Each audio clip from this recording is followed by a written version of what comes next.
Hello, world. How is everybody doing out there this week? I am Christopher Setterland. Welcome to episode 11 of the In My Footsteps podcast. Come on in for a little slice of my consciousness, a little trip inside my mind. When I say take a walk, we go all over here. History, travel, nostalgia, some lifestyle, some fun stories, all that. We're ending February on a high note. By the time you all listen to this, I will have had my second COVID vaccination shot. That is big. I will let you know on a future episode if there's any side effects. The first shot, there was none. My shoulder was sore, but that was it. I can't wait to be able to go and visit my grandmother in the nursing home. The Zoom visits are fun, but this last one we just did this week, they put the tablet in an area where it was close to her television, so she ended up watching TV mostly rather than chatting with me and my Aunt Kelly and my sister Kate. But, you know, what are you going to do? Make the best of what you can. So for this episode, I am really excited. I always put all of my effort into each episode of the podcast. I try to give as much interesting content so that you have a reason to listen once and a reason to come back and listen to different episodes. This week, I'm very excited. I think it's loaded top to bottom, and I want to jump right into it. So this week's episode, I tell one of my favorite stories where I found a way to get out to one of the most remote and off-limit places on Cape Cod, that being Great Island in West Yarmouth. It's a toss-up between Great Island and maybe Oyster Harbors as the most secure places on the Cape, and that was 5 years ago this month I got to get out there, so that's a fun story. I'm going to bring us way back in the day to playing a game, hide and seek at night, that we called Manhunt, which some of you may have called it a different name, but it was so much fun, and I'll share some of my favorite memories of playing that game in the old neighborhood, the Cherry Lane neighborhood. We're going to go back to this week in history with another time capsule and interesting stories, including the birth of the Woolworth's department store. If you remember those, they went out of business in the 90s. And also the Miracle on Ice Olympic hockey game and more besides that. But I want to start off with something really special, an interview with my sister, Katie Marks. She is starting her own clothing and accessory company. On the 28th, it's going to launch. It's called Wear Your Wish. And she has put so much hard work into this. And the hard work is about to pay off. I'm so excited. When you listen to this interview, it's going to be hard for you not to feel excited for this opportunity and inspired by her journey to where she's about to break through, and well-deserved. She spent so much of the last 20-plus years raising her three amazing kids, my two nieces, Kaylee and Emma, and my nephew, Landon, and now it is her time to shine. Listen to this interview. Feel it. I'm so excited. I hope you enjoy this. And I hope you go and check out wearyourwishes.com starting on the 28th. But let's take a walk and dive right into, right now, an interview with Katie Marks for Wear Your Wish. Your company, Wear Your Wish, launches on the 28th of February, just a few days away. But there's so much work that went into it. Take us back to the beginning. When did the Wear Your Wish idea first come to you? When COVID happened and life got turned upside down for everybody. My life, you know, what I did for a living, is everyone that knows me knows that I was a school bus driver. I was Miss Kate.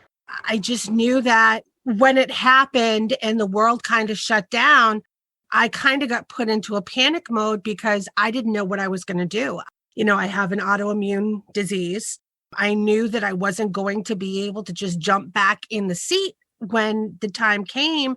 And I always wanted to be in charge of myself. I didn't want to always have to answer to somebody else. I didn't want a boss. I wanted to be a boss. I wanted to make changes in the world. I wanted to do so many things that are cliche, but I knew I could do it. I knew growing up, the feelings that I would get, the dreams I would have. I knew that I was meant to do more in my life. Some people say it takes, sometimes you have to just hit bottom before, things get better. And I wasn't necessarily reaching a bottom, but I had reached a point in my life where I knew that here's my chance to try for something different because one, I was home anyways. Two, I now had the time that I never had before because that type of work that I did, you had to literally be available for your job from 5 a.m. all the way up until 5 p.m. You never knew, if extra help, weather, there's all sorts of stuff. So I never really had a chance just to sit during the day and focus on me, my life, my dreams. I found myself sketching again. I found myself drawing again. I found myself doing the things I used to do when I was little. I decided, I'm like, I don't know what's making me do this all of a sudden, but I decided to take it the step further that I never did. And I started saying, well, what can I do with this? There's a reason why I'm doing this. I just don't know why. I don't know why. I don't know what's drawing me to this again. Why did it take until I was over the age of 40? Life wasn't aligning for me to do what I always wanted to do until COVID happened. Once that happened, I just said, you know what? I'm never going to get this chance again. If I don't do this right now, I'm never going to do it. It's ironic when you talk about COVID breeding an opportunity because literally this podcast right here springs from COVID. The whole thing about being your own boss, I totally get it. And I was always told by Grandpa, if you love what you do, you'll never work a day in your life. That's something that I can remember him saying when I was younger. I remember him saying that when we would be talking and I could always, because I remember I'd ask him a question about why would you want to get up so early to go to the donut shop? Who wants to do that? Who wants to get up that early? That stinks. I wouldn't want to do that. And he used to always say, if you love what you do, you'll never work a day in your life. He loved it. And I wanted to love what I did. I wanted to be proud of what I was doing. And I'm not saying I wasn't proud. And I was very proud to be a bus driver. I loved the kids. I loved the family. But I don't think it's ever going to be a comparison to working for somebody else to working for yourself. So in addition to becoming your own boss, what has been the most rewarding part for you of this entire journey to this moment? What's been the most rewarding part? To this point, I'm going to say my children being proud of me. Not that I'm saying they were never proud of me before, but, growing up, being a teen mom to kind of following in the shadows, people you went to school with, being home young with kids, didn't have a career, didn't own a home, seeing my friends in college, having fun, doing the things that I always thought I was going to do. And once my kids were older, they were at a point where they really needed to be influenced, positively influenced, someone to look up to.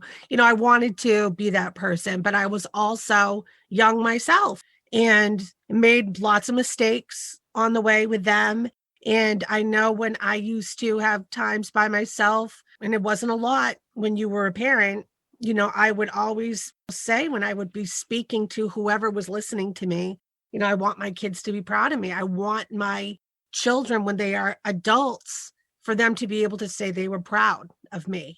I didn't do this looking for that, but that's one of the side effects. My whole outlook on life is better now. My whole outlook in general is better because I wake up happy.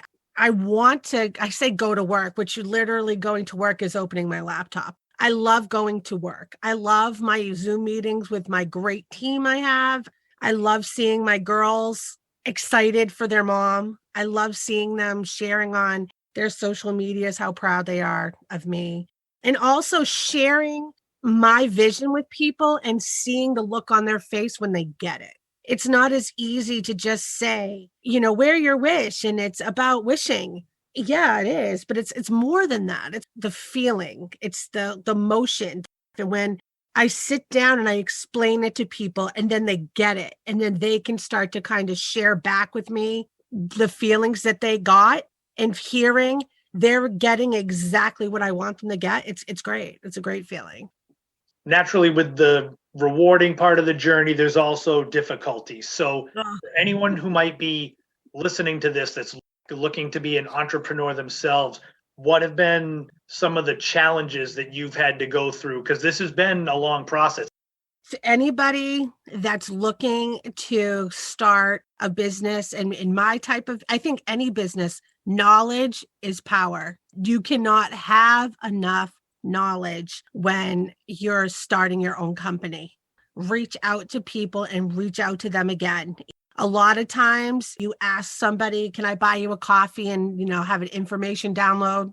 Can I plug into your brain for a second? Can you just let me pick your brain for a second? You'd be surprised the people that will sit down with you.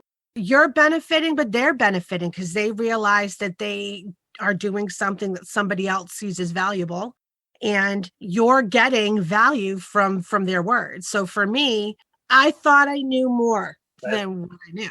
When I started this, I literally thought it was going to be just as easy as, okay, I want to start my own business. So I started going on YouTube and I started looking up starting your own business. And I would be writing stuff down and watching more, writing stuff down, emailing people. I would find that it doesn't matter how many videos you watch. It doesn't matter how many people you talk to. There's always going to be something someone else didn't tell you. There's going to be a little Easter egg that somebody else has for you. And for me, I think I personally jumped the gun a little bit when I first started. I had the right steps, but I went out of order. And had I gone in order, it would have saved me expensive mistakes. And when I say expensive mistakes, I mean, it's not just, hey, I think I want to, start a business. There's legal aspects of it. Depending on the line of work, like me, there's trademarking involved. If you want to do business under a different name, which I found I had to do, that was the expensive mistake I'm talking about. So just make sure before you sit down and you're going to swipe your card to make an investment on yourself, because it's an investment. A lot of times to start your own business, it's not free. It cost me some money to get my business started, with like I said, the trademarking, the making sure that my stuff was legal, making sure that my name wasn't being used by somebody else. I had to make sure it was all done the right way, which is why here we are in February, and I started this business a while ago and I'm still not launched yet because I needed to make sure the T's were crossed, the I's were dotted. There are no hidden little things that are going to pop out. Again, had I done all the research, I would have been prepared and those hurdles wouldn't have been hurdles. For all of that struggle to get where you're at, now comes the time where the launch is imminent. Like we said at the top of the interview, 28th of February, Where Your Wish goes live. So what I want to do for all the listeners out there of the podcast, once the launch occurs, what is it that you're going to have out there for sale, and where can the listeners find your products? So the website is called whereyourwishes.com, and my product line is starting with, I call it my lounge line, and it's literally just starting with all of my original designs from way back up until maybe last year that I tweaked a little bit. It'll be some sweatshirts, some lounge pants, t-shirts, tanks. I have some hats. We have so many things coming up, really cool things coming out. And I wanted to see how this was going to do, I guess you could say. I wanted to see how the world is going to react to Wear Your Wish. How are they going to feel about my designs, my branding, the idea behind it? Are they going to get the good feels that I want them to get? Once the launch happens, I think it's going to probably be when we shoot for our spring summer campaign. That's when you're going to see more of, we have like blankets, we have pillows, we have cups, we have bags, we have jewelry, we have wall stuff. We have so much stuff that I wanted to release a little at a time so that I could, see where people are at. How are they receiving it? Because I want this to be almost, we kind of go back and forth with each other. I get lots of feedback from people of designs that they like or types of outfits they like, clothing they like? Do they prefer more of a certain type of shirt over a different shirt? Same thing for bags, same things for cups, same things for stuff. I wanted to make sure that all of the stuff that I was putting out was stuff that I knew that people were going to like. So I wanted to start off small and then grow. It makes sense. Don't put everything out there at the beginning. Make people want it more. So you've got a lot of different designs too. I don't want to say alternate ones, but you've got like a main design and some other different ones. So my branding that people see on my Instagram and on my Facebook, my brandings, my logos and stuff like that, those were literally years of all of my designs that were made into one concept. My designs are literally, they're so different. You're never gonna, it's like, and I made sure I talked to a lot of people when I say, I have some of my designs are very delicate and intricate and pretty. And then I have ones that are just like, there you go, here's a beautiful star. Or it's written. Instead of it being pictures, there's just words. And, there could be a dandelion with the star together, or it's just a star. I have so many different things. And then I have designs that you have to take a second and look at it. But when you look at it, you get it. For instance, my logo with the R going into the I. So it's the star, it's the dandelion going into the star. But in between the seeds, you'll notice there's an 1111. You'll find in my designs, I have a lot of 1111s. 1111 is a very important number for me. I haven't met one person yet that when I say, what do you think of when you think of 1111? They'll say, make a wish. Or they'll say, oh, it's the wishing number. Or it's, when I see that number, I look for that number and I make a wish. Or it's synchronicities. For the very spiritual people, for the people that believe in signs, for the kids that just don't really know what it is. They just know when it's 11:11, they say, make a wish. That was even on those designs, you'll find something in there that you wouldn't even, but you have to look for it. I won't tell you where it is, but you'll all of a sudden, you'll just see it and you'll be like, oh, which is why I made sure my site was where your wish is, because 9 times out of 10, your item's going to have more than one wish. All right. So the 28th, Where Your Wish is launched. What comes next? What are the plans for the rest of 2021? I see once we hit the spring and summer, I see us making a bigger splash than the ripple that we're making right now. Just due to COVID, a lot of things we're not able to do that we really want to do. I have a luck collection that will be coming out. Just think of like things that you think of when you think of luck. The horseshoe, the 4-leaf clover, ladybug. I asked people a while ago, what they give me ideas of what you think that are lucky.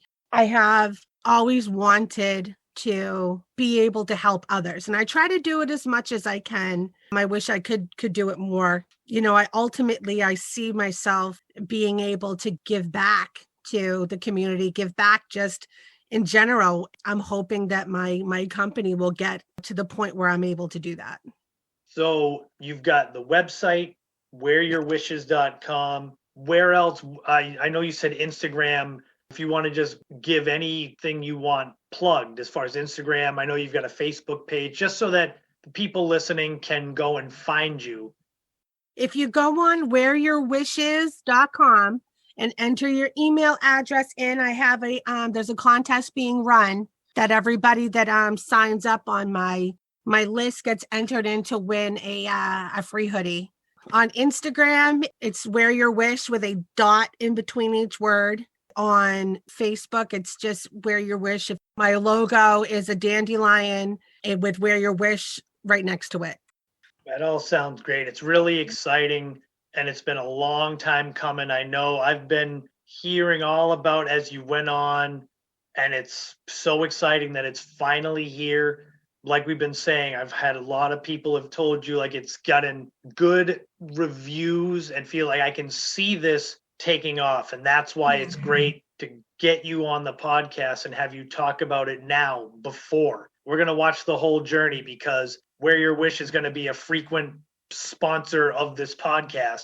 I'm you have something new you want shared, like you said, the luck line. All you got to do is just say, I got this coming out. Can you share it? Yup. Anybody out there, don't ever, ever think that there's something that's not in your grasp. I never thought this dream of mine would be something that could come to fruition. I've done this all by myself. I just would be saving money. My children never had a need or a want for anything. I made sure they had everything. But at the end of the day, I would be saving money, and I never really knew what I would be saving money for, but I would just not spend it. And I know now that everything was aligning for me to be in this position where that money was going to be the investment I made in myself. So it's possible. Sometimes it may take a little longer. Your resources may be different. You may have lots of people in your lifeboat that can help you. But if you have the drive and you have a vision, just do it. If you can only do it in your spare time here and there, do it as much as you can to the point where you can take it to the next level, because I'm telling you, it's the best feeling. Well, you have gone from wearing your wish to now living your wish. Thank you so much. We look forward to watching the journey and being a part of it. That's right. Thanks, guys. We're in February now. We're in the full grips of winter. Spring is still several weeks away. We've been getting hit with snow just every few days. I wanted to go way back in the day for this episode of the podcast with some nice summer memories. When you were a kid, playing hide and seek was one of the fun games that you did. It was simple. You could do it with a bunch of people. But what about as you get a little bit older, kind of a more extreme version of hide and seek? I'm sure most of you have played this game when you were growing up. Maybe you had a different name for it. But where I grew up on Cape Cod in Massachusetts in New England, we referred to this game as Manhunt. For any of you that are younger that may not have ever heard of such a game or played such a game, essentially Manhunt is hide and seek in the dark, after dark. Most of the stuff that I'm going to share with you from my experience of playing this in my neighborhood growing up, you probably couldn't get away with these days, unfortunately. But I will just preface this whole thing by saying nothing we did was malicious. It was all in fun. We were looking to literally play hide and seek in the dark. I'll explain it how I remember playing it and what the rules kind of were. So in our neighborhood growing up, this was probably 1990, 91. So I was 12, 13-ish. The idea was after dark, a group of neighborhood kids, sometimes as many as 10 to 12 kids would meet up in front of my house. And one person would be the hunter, almost like being in a horror movie, like a serial killer coming after you. The huntees, the hiders, would get 5 minutes to scatter and go and hide somewhere in the neighborhood. And then after 5 minutes, usually me, would leave my front step and seek them. Now, the first thing about Manhunt in the old neighborhood that was really unique was the size of the area that people were allowed to hide. So we had this nice little neighborhood set away from any main roads, so it was very safe. The roads were all quiet, and essentially it was like a rectangle of streets. One street went straight ahead from my house, and it hooked around to the right, and you'd have a rectangle. You could hide on any of those streets. There was, I believe, 6 total streets that made up this rectangle with some cross streets. So I just looked it up because I was curious. This area that people were allowed to hide in was a total of almost 12 acres. You imagine 12 acres of land in the dark that you could get to hide in. Sometimes the younger kids that played in the neighborhood were easier to find. They were sometimes as young as 8 or 9, including my siblings and then their friends that were their age. They would kind of just walk the streets because they were too scared to go hide in the dark, and I would eventually find them. You basically just had to tag them. Although you can make it dramatic like it was a movie, like you were killing them. But once they were caught, they had to go back to the house and sit on the front step until everybody was tagged or somebody made it back to the step alive. And we took this manhunt seriously. We would hide in people's yards. This is where I said it was all in good fun. We were looking to hide from the person that was hunting us. I keep saying it was a different time. It was 30 years ago, back when you still could just walk outside and stay out until the streetlights came on. That just doesn't happen anymore. In the rare occasions that I wasn't the one doing the hunting and I got to go and hide, I was never found. And I'll tell you why. So sometimes I would go in between people's yards and cross through from street to street. And if I felt that I was close to being caught, I would go under people's decks and hide under there, nice and dirty, under someone's deck in their backyard. Who, if you're 10, 11, 12 years old, is going to go looking under everyone's deck? Because you couldn't bring a flashlight. It was your eyes only. It was fun. There were little cul-de-sacs in the neighborhood. It felt like you were in a movie. You were hiding from the killer. And you didn't have to go alone. I mean, if we had 10 to 12 people playing, you could pair up. There wasn't a rule like that. It was more of just you had to leave the area in front of my house and go and hide somewhere. That was basically the only rule. After 5 minutes, you could come and run back and be safe. But I'll tell you, my two most favorite classic stories from the Manhunt days that will explain why I still fondly remember this game. So this is probably 1990. We had one of the kids that was playing. She had never played before, and she was terrified. She was a little bit afraid of the dark, but she wanted to play because some of her friends were playing. So we made her feel safe by giving her a golf club to hold on to as security. One of the smaller irons, 2-iron, 3-iron, whatever it was. And we told her she had to go hide. She didn't go that far. What made it scarier was I had this glow-in-the-dark hockey mask that I had gotten for Halloween, probably 87 or 88. And being a big fan of horror movies, Friday the 13th, I, of course, doctored it up to look like the mask that Jason Voorhees wore. And I would play it up for everyone like I was Jason, stalking them throughout the neighborhood.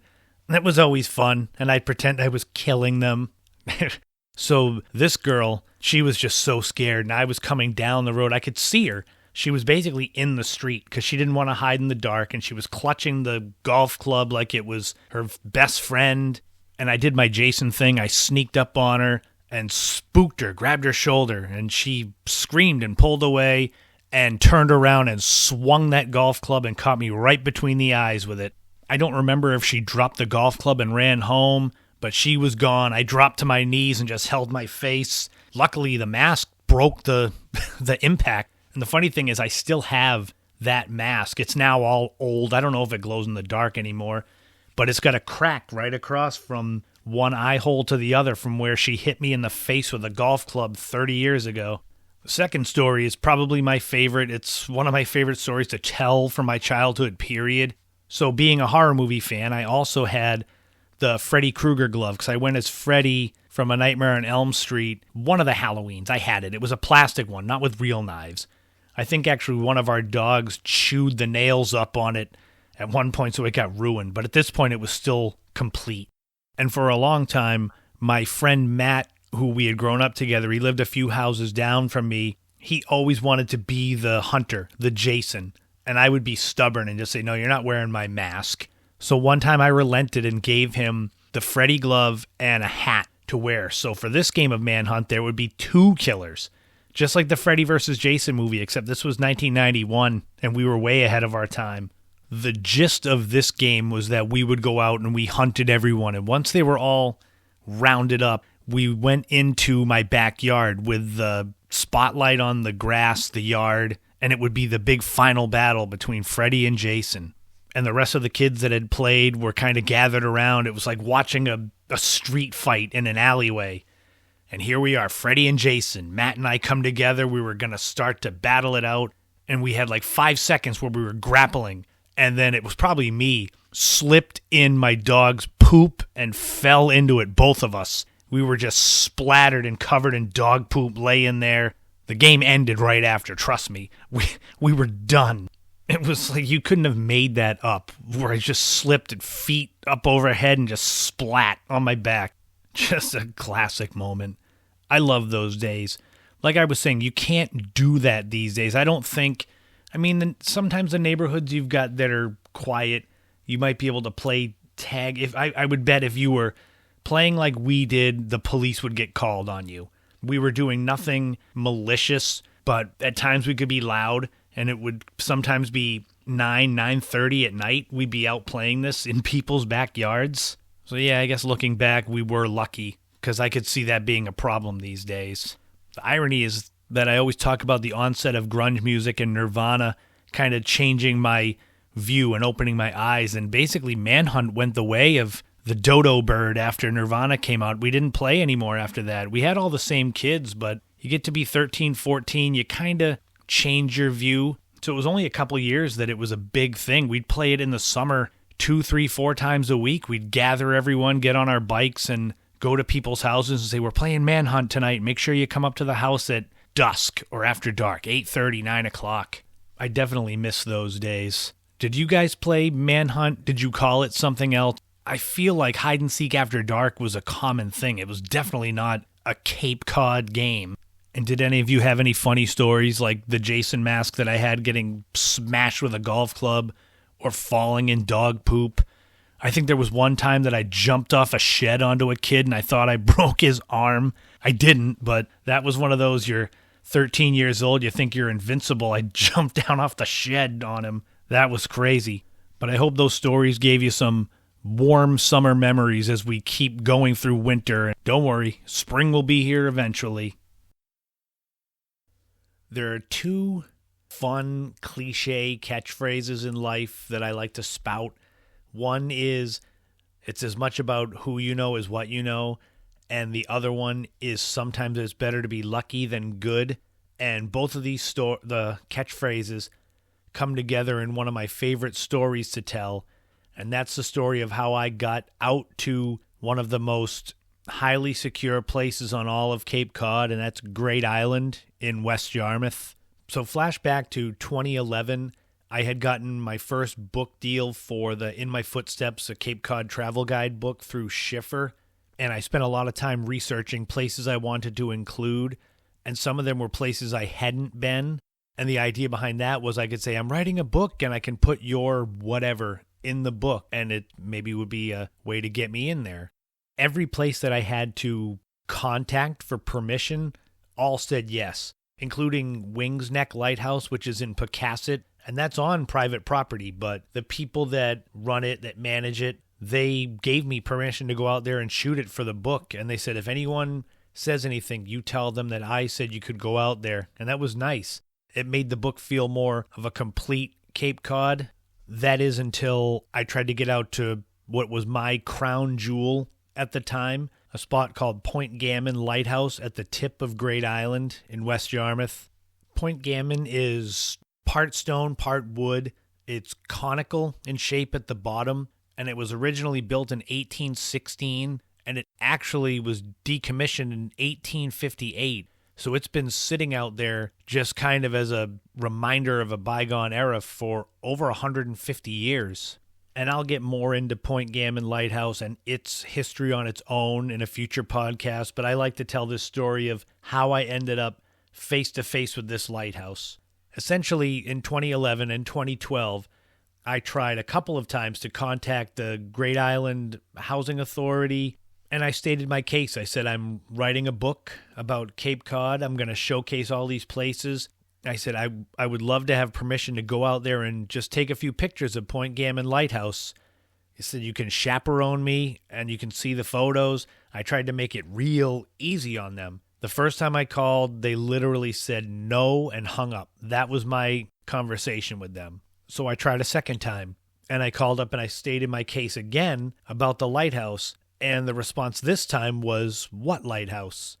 Which is funny if you know Cape Cod, if you know the Great Island. If you go to Craigville Beach in Centerville and you look towards the east, you can see Point Gammon Lighthouse out there. It's got to be 60 feet tall or 60 feet above sea level. You can't miss it. So they were really playing it up, just trying to get me to go away, saying there wasn't even a lighthouse out there.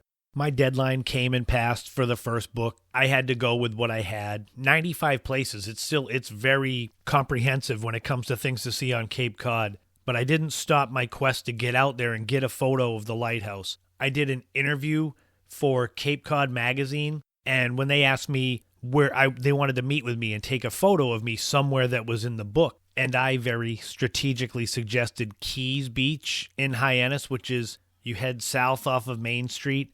The reason I chose that spot was because it had the best vantage point of Point Gammon Lighthouse. While we were there taking some photos, it was a winter afternoon, I just casually mentioned, "You see that lighthouse back there?" And I started telling the story about how it was supposed to be in the book. And they kind of mentioned it in the interview in the magazine, but nothing came of it. I thought that maybe it would guilt Great Island into letting me out there, but it didn't.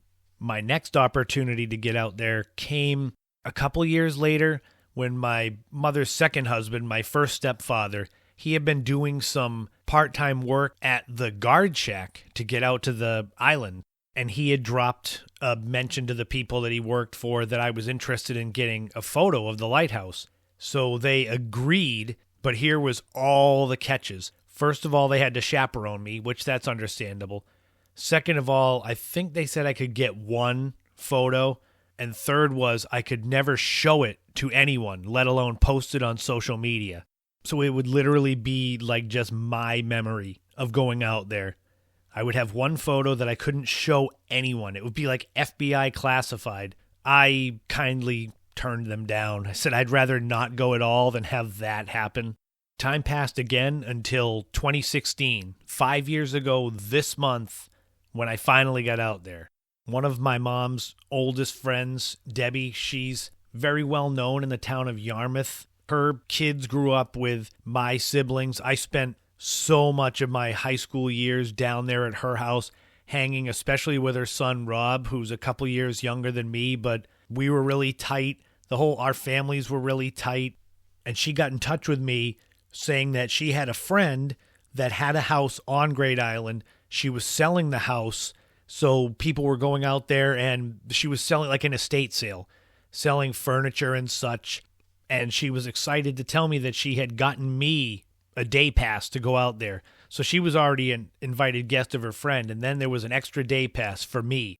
So I was going to get to go out to Point Gammon Lighthouse, or at least I thought.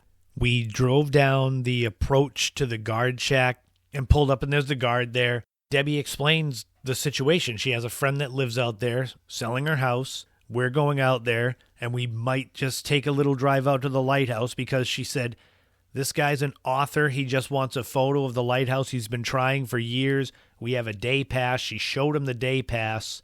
Even with all of that, he still was hesitant. So he's looking at it like he doesn't want to get in trouble for letting us out there, despite the fact that we have permission, which is just too funny. That's how strict it is.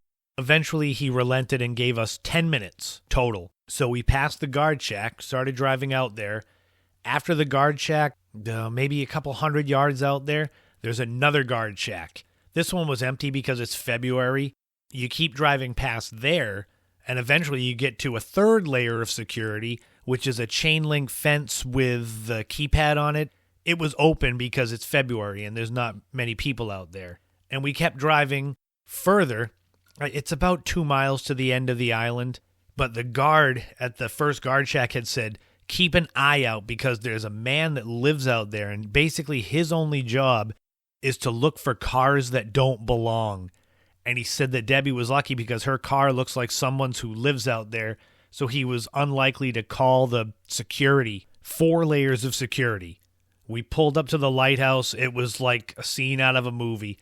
I had a little Fuji FinePix camera, tiny one, and my iPhone 3. And I jumped out and I ran all around. I had 4 or 5 minutes most. And I just started snapping pictures, tons of them. I said, I'll enjoy them later. Just get what you can while you can. I did make sure during my time out there to give the lighthouse a big hug and a kiss. And there's a photo that Debbie took of me kissing the lighthouse, which is one of my favorite photos because it was a harrowing journey to get out just to get pictures of this. I think I ended up with 24 photos. We went back, thanked the guard, and I had those photos edited and posted all over Facebook, Instagram, Twitter, and I didn't tag Great Island or anyone like that. I didn't want to rub it in too much and maybe get Debbie in trouble. But, believe me, I have great pleasure in sharing those photos as much as I can as a way of saying, yeah, you tried to keep me out, but eventually I got in. And Great Island, they are very strict with who they let out there. Here's another story. My mother, she was walking one time on Seagull Beach, which is neighboring to Great Island, and there's no fence blocking the property. There's a sign that says end of public beach, but if you're down by the low tide, you're not going to see. And she was just walking on the beach, and she crossed the line, and she didn't know it, and security came out and told her to turn around and go back, walking on the beach. She wasn't even thinking of going out to the lighthouse or bothering anyone, but that's how strict they are. It's very, very much off limits unless you live out there. So my buddy Steve, who I've mentioned several times on here, he's the one we go and we travel a lot and we take photos a lot. He's probably the best photographer that I've known. I've learned a ton from him, just his skill. He used to work for a newspaper and he's got a lot of knowledge. So he was, needless to say, a little jealous that I got to go out to Point Gammon Light. And I told him, I said I had to go at that time. I couldn't wait. And I'll never forget because he wanted to go out and get some photos of the lighthouse. So what we did was we left using his boat. We put it in the water at Bass River at Smuggler's Beach in West Yarmouth, which is right on the river. And if you head out just to the south of the lighthouse around Great Island, you can get some good photos. But there's a lot of big boulders just under the water that would damage a boat, hence the reason why they needed a lighthouse there. In order to get to the lighthouse, the southern end of Great Island from Smuggler's Beach, it's over 4.5 miles on the water. So I was prepared for a long time out there. The problem was we got about a half a mile out and the engine for his boat died. And we ended up stuck. We were bobbing and bouncing and spinning around. And lucky me, I hadn't taken any Dramamine. I get seasick. We sat out there for like 45 minutes until his brother had to come and tow us back into port. Our attempt to go back out for me, and the first time for Steve to Point Gammon Light, was a failure. Hopefully later this year, when it gets warm in the summer, maybe we'll try it again. But that's up to him. He's the one with the boat, and I don't want to. The rocks out there are dangerous. But anyway you slice it, 5 years ago this month, I finally got out to see my white whale, Point Gammon Lighthouse. And that's thanks 100% to Debbie Clark. So I wanted to give her a shout out and a thank you. And I love those photos. I'm always sharing them. I just did a couple weeks ago. That's my white whale. What's yours? What is the one spot, whether it's Cape Cod, anywhere in New England, anywhere in the world, that you're desperate to go and see? Let me know. Give me an email, ChristopherSetterland@gmail.com. Share with me the places you'd like to go. Maybe I've been there. Maybe I can help you get out there.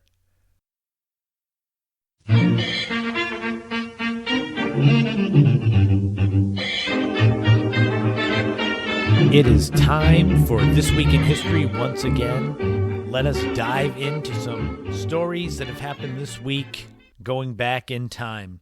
This Week in History, 118 years ago, on February 21st, 1903, the Cape Cod Telephone Company was incorporated. It became the first major telephone company on Cape Cod after the creation of the telephone more than 20 years earlier. The first president was F. Percy Goss. Vice president was Arthur Geyer. Once it was incorporated, they immediately began erecting poles in the Mid-Cape area. And by September of that year, they had 15 miles of telephone lines. The company would keep expanding their reach, eventually into Yarmouth.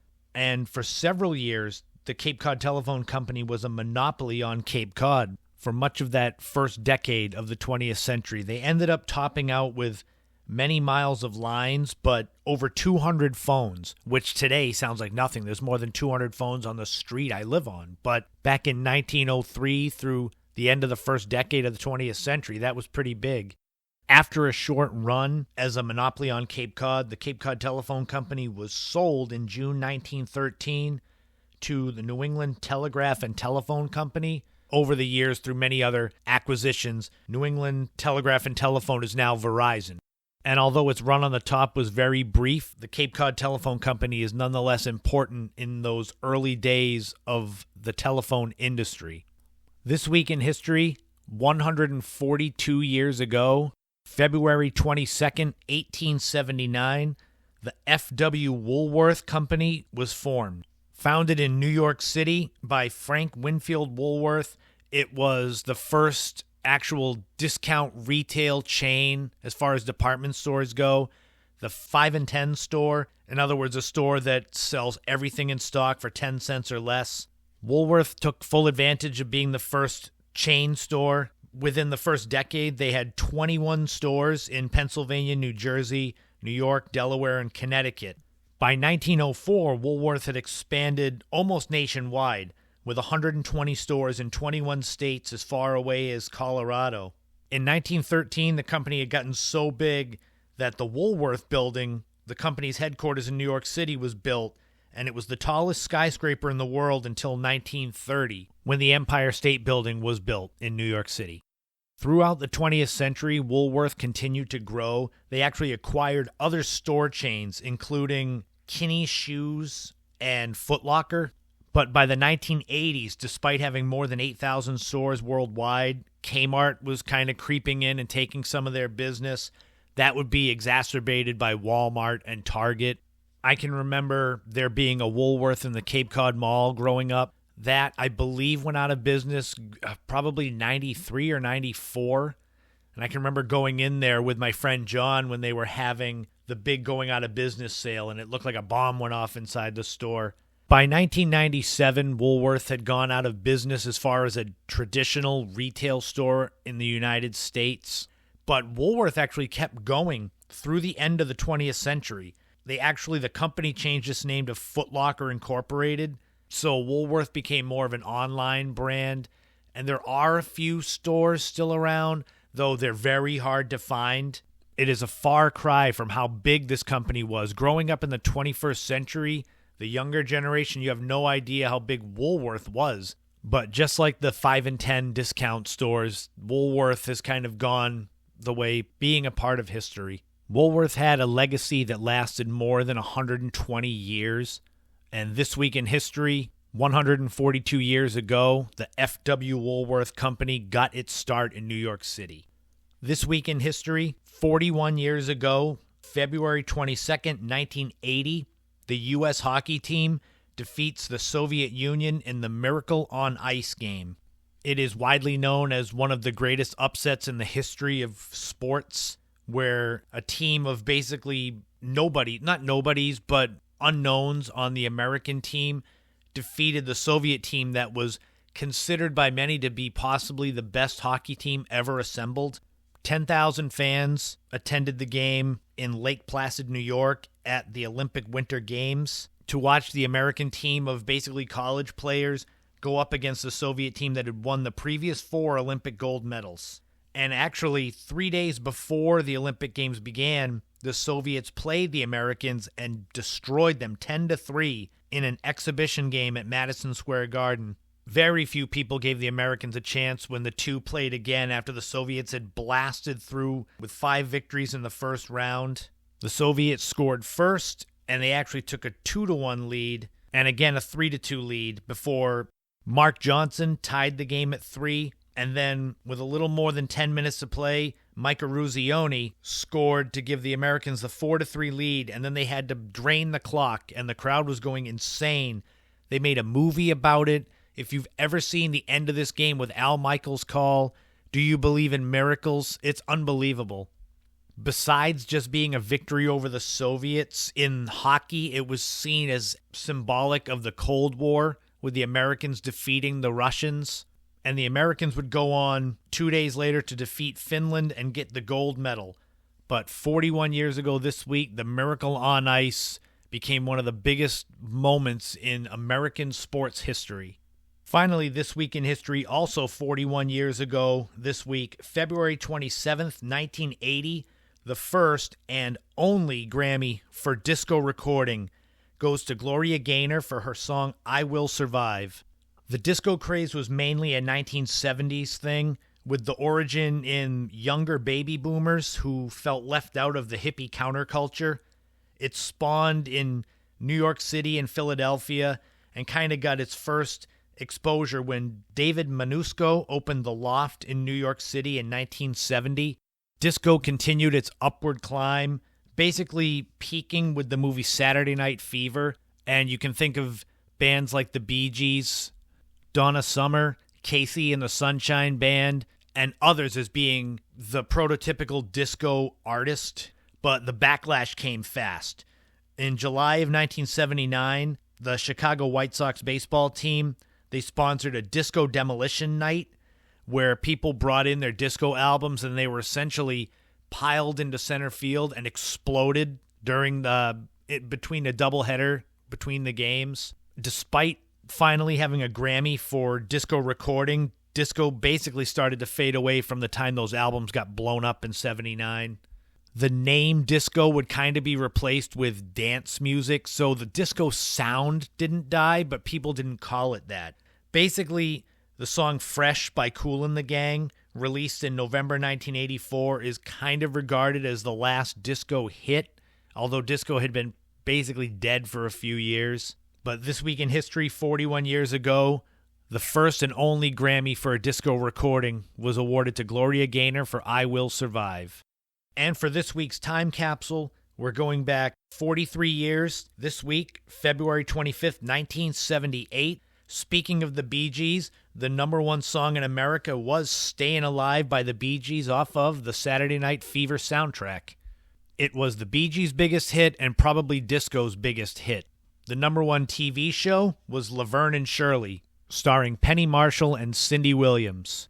The show lasted 178 episodes from 1976 through 1983 and began as a spin-off of the Happy Days TV show.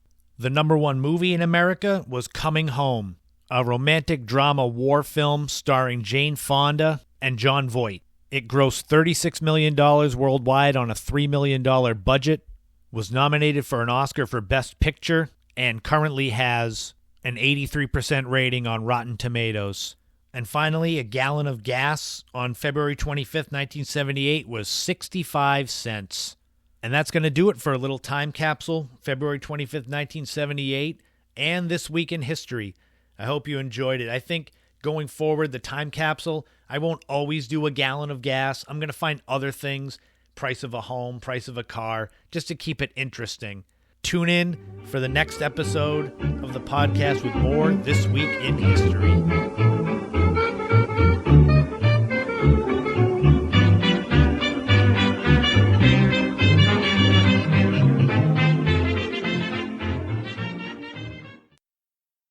And that's going to do it for episode 11 of the In My Footsteps podcast, my third in 3 weeks. So needless to say, next week there will not be a podcast. It'll be in 2 weeks.